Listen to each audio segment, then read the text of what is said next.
हल्दर के किसान नेता धीरेन्द्र सोलंकी जी और इसी के साथ डॉक्टर महेश चौधरी जी हमारे साथ मौजूद है। डॉक्टर, आपसे सबसे पहले शुरुआत करते हैं। जरा अपने बारे में बताएं और स्वास्थ्य को लेकर हमने इससे पहले भी सेशन लिया, तमाम मुद्दों को उठाए कि किस तरह से देश में स्वास्थ्य सेवाएं बदल रही है, सुविधाएं पहुंच रही हैं। सबसे पहले तो मैं सभी भारत 24 के दर्शकों को बहुत बहुत धन्यवाद देना चाहता हूं और मैं सबसे पहले एक बात कहना चाहूंगा कि आजकल सबसे बड़ी जो दिक्कत आ रही है कि आजकल की जो जनरेशन है सबसे ज्यादा फास्ट फूड की तरफ भाग रही है। आजकल हम लोग क्या है ना कि फास्ट फूड की तरफ ज्यादा जा रहे हैं और खान पीन में हमारे में बहुत ज्यादा बदलाव है और ये सबसे ज्यादा बीमारी का घड़ा बढ़ता जा रहा है। आजकल आपने देखा होगा कि 25 ईयर्स, 30 ईयर्स, 35 ईयर्स, 40 ईयर्स ऐसे यानी 30 से 40 साल की उम्र में लोगों को आजकल अटैक पड़ रहे हैं। उसका कारण केवल क्या है कि हमारा सबका खान पीन चेंज हो रहा है। तो मैं सबसे पहले तो यही कहूंगा कि सभी लोग बाहर के खाने को अवॉइड करें और घर का ही खाना खाएं।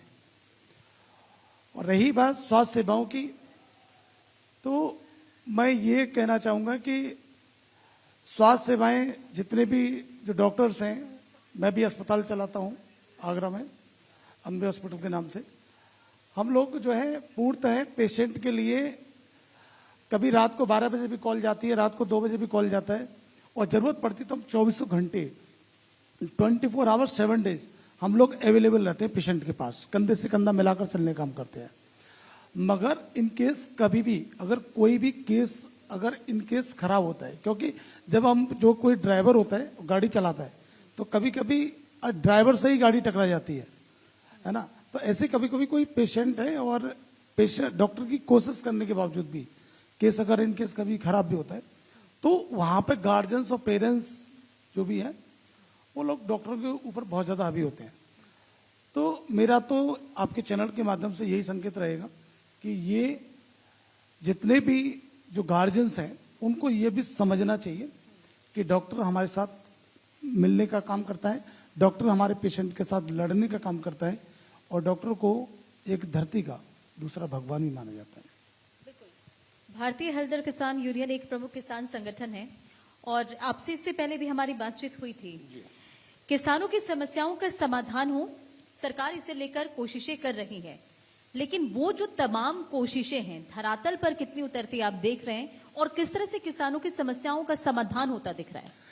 देखिए, मैं आपको बताऊं, पहले भी कह चुका था, फिर मैं आपके माध्यम से कहना चाहता हूं कि सरकार की जो योजना है बहुत अच्छी योजना है, लेकिन उसको धरातल पे लागू नहीं किया जा रहा। ये मैं आपको दावे के साथ कह सकता हूं। जैसे उद्यान विभाग द्वारा अभी हमारे बीच में इससे पहले सेशन में बैठे हुए थे आदरणीय हीरालाल जी, वो बोल रहे थे पानी बचाओ के लिए, जबकि सरकार ने योजना दी हुई है उद्यान विभाग के द्वारा 90% सब्सिडी दे रहे हैं, स्प्रिंकलर और आपका रेनगन और ड्रिप एरीगेशन जो खेतों में लगाने के लिए, जिससे पानी की ज्यादा जो हम लोग बेकार कर देते हैं वो ना हो। लेकिन 90% सब्सिडी मिलने के बावजूद भी कागजों में तो पूरी खाना पूर्ति हो रही है, लेकिन खेतों में किसानों को नहीं दी जा रही है। मैं इन चीजों को आवाज उठाना चाहता हूं। मैं वो बात कहना चाहता हूं किसानों के लिए कि जो हमारा अन्न देवता है, जो सरकार हमको योजना दे रही है, वो धरातल पे लागू की जानी चाहिए और प्रशासनिक अधिकारियों से इतना प्रेशर होना चाहिए कि उन योजनाओं का लाभ आम आदमी, आम किसान, अन्न देवता को मिलना चाहिए। दूसरा आपसे ये कहना चाहता हूं मैं कि हमारे अभी सरकार ने 5 लाख केसीसी की है। अब जब 5 लाख आपने केसीसी की है, उससे पहले ही हमारा जो आप लोगों को मालूम है बैंक कोई भी होती है वो सिविल देखती है। अगर हमारी सिविल खराब होगी तो हमको कोई भी बैंक लोन नहीं देगी। जब तक एक बार कर्जा माफ नहीं किया जाता जिससे कि किसानों का भला हो, तब तक हमारा कुछ भी नहीं है। जब आत्मनिर्भर की बात होती है, समृद्ध भारत की बात कर रहे हैं, तो हिंदुस्तान कृषि प्रधान देश है, जहां जब तक किसान अन्न देवता आत्मनिर्भर नहीं होगा, यहां तो वो वाला हिसाब हो गया है मैम, जैसे भूखे पेट भजो गोपाला हाँ, और जो है हाथों में ठन गोपाला। हाथों में जो है ठन गोपाला। तो वो वाला हिसाब है। हम लोग अन्न पैदा करते हैं, लोगों को खिलाते हैं, लेकिन खुद भूखे पेट रह के सोते हैं। सर्दियां हो, कोहरा हो, गर्मी हो, हम लोग लगे रहते हैं। अच्छा, दूसरा मैं आपको इस बात के लिए भी, लोग कहते हैं ना जैसे आत्मनिर्भर समृद्ध भारत, आप इंडस्ट्री लगाइए तो आप इंडस्ट्री में हो जाएंगे, मैन्युफैक्चरिंग में हो जाएंगे, तो फिर एक किसान की खेती कौन करेगा? अगर आप यहां भी गड़बड़ करेंगे तो कहां जाएगा किसान? अन्य देवताओं को आपको ज्यादा से ज्यादा उनको प्रायोरिटी पे लेके नंबर 1 पे आयोग का गठन करना चाहिए। बहुत से आयोग का गठन हो चुके हैं, लेकिन हिंदुस्तान कृषि प्रधान देश होते हुए भी किसान आयोग का गठन नहीं है। डॉक्टर महेश जी, आऊंगी आपसे, एक भी बात करूंगी सर, लगातार हम सेशन कर ही रहे। आप जब इससे पहले मैं बात कर रही थी तो आपने डॉक्टरों पर जिस तरह से हमले हो रहे हैं उससे सवाल मैं आगे आपसे लूंगी, लेकिन आपकी स्पेशलिटी को लेकर किस तरह से उस क्षेत्र में आप काम कर रहे हैं, और इसी के साथ साथ क्या कुछ चुनौतियां भी हैं, और अगर चुनौतियां हैं तो सरकार जो सहायता कर रही है कितना उससे लाभ मिल पा रहा है? देखिए, सरकार की चुनौतियां बहुत सारी हैं, और सरकार की, जैसे कि मैं आयुष्मान की बात करता हूं, आयुष्मान को जोड़ा गया है 6 यूनिट से। तो मैं ये भी कहना चाहूंगा कि 6 यूनिट से जोड़ा गया है, तो 6 यूनिट हम 2 और हमारे 2, तो वहां 6 यूनिट का तो क्वेश्चन ही खत्म हो जाता है। तो इसलिए 6 यूनिट को कम करके वहां पर 4 यूनिट पर लेके आए जाए, जो कि प्रत्येक व्यक्ति, सभी जाति का, सभी धर्म का प्रत्येक व्यक्ति उसका लाभ उठा सके। यहां पर जब 6 यूनिट की बात आती है तो आप समझ ही रहे होंगे कि कहां के लोग लाभ ले रहे होंगे। मैं चाहता हूं कि प्रत्येक व्यक्ति को लाभ मिलना चाहिए, क्योंकि आजकल जितने भी पढ़े लिखे जो समझदार जो लोग हैं उनके पास 2 ही बच्चे पर्याप्त हैं, क्योंकि आजकल महंगाई का दौर है। इस महंगाई के दौर में अगर हम लोग 2 बच्चों का पालन पोषण अच्छे से ठीक से कर लेते हैं, क्योंकि आपको पता है कि शिक्षा भी बहुत महंगी है, शिक्षा और ऊपर से स्वास्थ्य, हम दोनों ही तरफ अगर हम लोग जाते हैं तो हमारे लिए दोनों ही पहलू बहुत महत्वपूर्ण हैं, शिक्षा और स्वास्थ्य। क्योंकि शिक्षा एक सबसे पहला महत्वपूर्ण विषय है हमारा, कि अगर देश को आत्मनिर्भर बनाना है तो मैं तो यही कहना चाहूंगा कि सबसे पहले शिक्षा पर ध्यान दिया जाए। शिक्षा पर ध्यान देने का मतलब ये नहीं है कि आपने शिक्षा के प्रति आपने टीचरों को अच्छी तरह लगा दिया, आपने स्कूल बढ़ा दिए। मेरा सबसे पहला विजन ये रहेगा कि शिक्षा के प्रति वहां जाकर ऑडिट भी किया जाए, और एक गोपनीय ऑडिट किया जाए। कि अभी आगरा जनपद का ही एक स्कूल था, मैं अचानक से वहां पहुंचा ऑडिट करने के लिए, तो वहां के बच्चों ने, छोटे छोटे बच्चे थे, उन्होंने बताया कि टॉयलेट हम साफ करने पड़ते हैं हमको। एक प्राइमरी स्कूल का बच्चा, और उसको 20 रुपए का लालच देकर और प्रधान अध्यापक टॉयलेट साफ कराते हैं। तो मैं चाहूंगा कि ऐसे लोगों के ऊपर एक सख्त कार्रवाई की जाए, जो कि किसी अन्य और भी कोई विद्यालय वाला ऐसा काम ना करे। किसानों की समस्या का समाधान हो, इसके लिए आपका जो यूनियन है वो खड़ा है जी, ठीक है, लेकिन सरकार के साथ समन्वय स्थापित करके किस तरह से ये यूनियन आगे बढ़ रहा है, किस तरह से काम कर रहा है कि ताकि किसानों की समस्या का समाधान हो सके? देखिए, मैं आपको बताऊं, सरकार की जो योजना है, आप समझ रहे होंगे, जब मैं ये योजनाओं के बारे में जानकारी रख के और मैं सरकार तक आवाज पहुंचाने का काम कर रहा हूं कि आपने जो योजना लागू की गई है वो धरातल पे लागू नहीं हो रही है, तो इसका मतलब मैं जागरूक कर रहा हूं सरकार को। मैं जो प्रशासनिक अधिकारी हैं जो नीचे काम नहीं कर रहे हैं, तो ऊपर मैं सरकार से कहना चाहता हूं कि कोई कमेटी गठित करके एक गोपनीय जांच होनी चाहिए कि हम जिन योजनाओं का लाभ दे रहे हैं, जिन योजनाओं को हमने बनाया है, उन लाभों को किसान अन्न देवताओं को मिल रहा है या नहीं मिल रहा है। बहुत सी चीज ऐसी हो गई हैं जो कागजों में पूरी है। मैं कहना चाहता हूं आपके माध्यम से सरकार से, वो जो प्रशासनिक अधिकारियों ने कागजों में खाना पूर्ति की है उसको ना देखते हुए ये जानकारी लें किस गांव में किस किसान को उस योजना का लाभ मिला है। इससे उन आम आदमी, आम किसान, जनता और अन्य देवताओं को ये मालूम पड़ सके। हो सकता है कि मेरा नाम कागजों में हो और मुझे यही नहीं मालूम है योजना का लाभ मिल चुका है। तो इस चीज के लिए मैं सरकार से अपील करता हूं और अनुरोध करता हूं कि आपकी योजना बहुत अच्छी है, लाभ की है, लेकिन वो लाभ हमारे अन्य देवताओं को नहीं दिया जा रहा, नहीं मिल रहा है। अभी मेरे साथी ने भाई ने कहा था कैंसर के बारे में, हालांकि मुझे किसान की बोलना चाहिए, लेकिन मैं कैंसर के बारे में इसलिए बोल रहा हूं कि हम जो है अपनी धरती माँ को जहर दे रहे हैं, पेस्टिसाइड इतना दे रहे हैं, यूरिया दे रहे हैं, डीएपी दे रहे हैं। जो सरकार हमारा ऑर्गेनिक खेती की बात कर रही है, जब हम बच्चे को जन्म देते हैं उससे पहले ही बच्चे को दूध देना शुरू कर देते हैं, तो उसमें आपको मालूम है ऑक्सीटोसिन इंजेक्शन होता है, वो लगा दिया जाता है सब्जियों में, और खेती को बढ़ावा करने के लिए तमाम कीटनाशक यूज होते हैं। इतना कीटनाशक यूज होने के बाद में आप बताइए कि आम आदमी को खाने को क्या मिल रहा है? वो जहर मिल रहा है।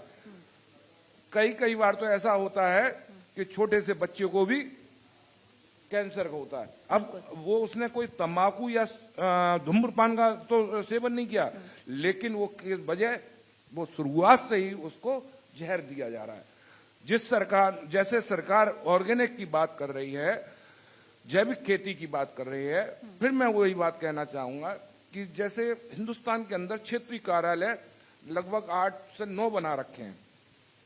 मैं आपके चैनल के माध्यम से, भारत 24 के माध्यम से सरकार से अनुरोध करता हूं कि कृषि विज्ञान केंद्र हर जिले के अंदर है। जो हमारा सरकार ने जो पीजीएस योजना बना रखी है, उसमें 27 कंपनियों को इसका प्रमाण पत्र देने के लिए अधिकार दे रखा है। और एक और विडंबना देखिए मैम, आप 27 कंपनियों के अंदर सबके अपनी अपनी फीस अलग है। किसी की 3600 है, किसी की 4000 है, किसी की 6600 है। ये कंपनियों का रेट है, फीस ली जा रही है, जबकि सरकार ने ही उनको दिया है अधिकार, लेकिन फीस सबकी अलग अलग। अच्छा, दूसरा, कम से कम उसको 3 साल तक जैविक के लिए मृदा परीक्षण कराना पड़ता है।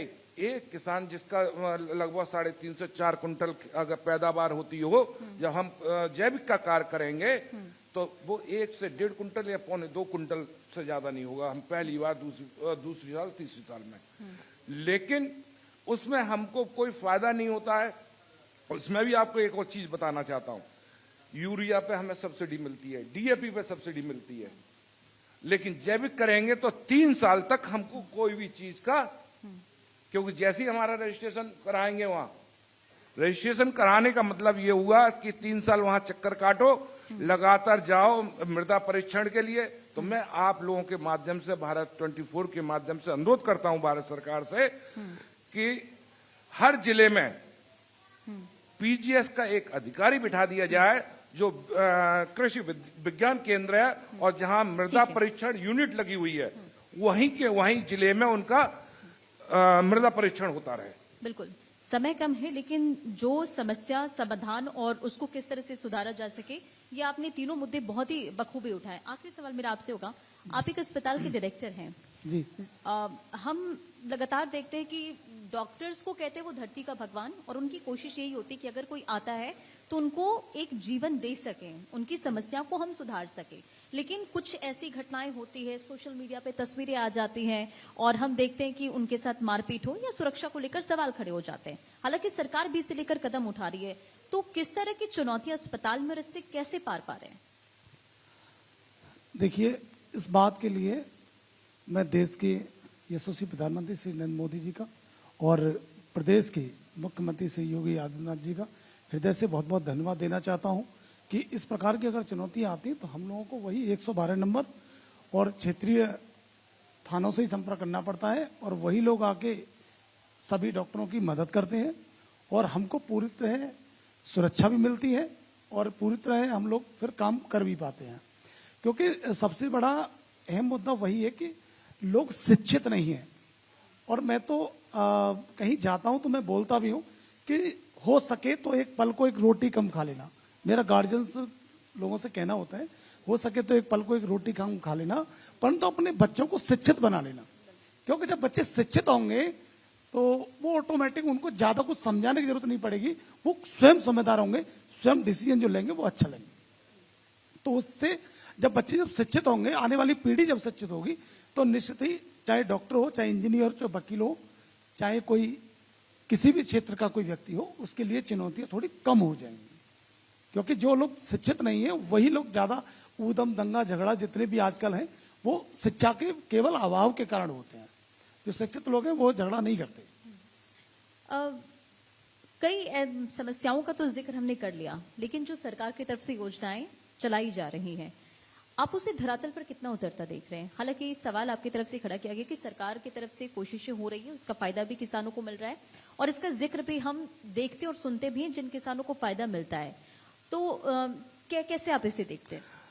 देखिए, मैं आपको बता रहा हूं, अभी हमारे पीएम द्वारा जो है कुसुम योजना है, ठीक है। कुसुम योजना के अंतर्गत पहले पाओ पहले आओ स्लोगन दिया गया है, लेकिन उसमें भी हमारा खामियां बता रहा हूं मैं। अगर सरकार इन चीजों को देखे और उस पर काम करे तो आम किसानों को, अन्न देवताओं को फायदा मिलेगा।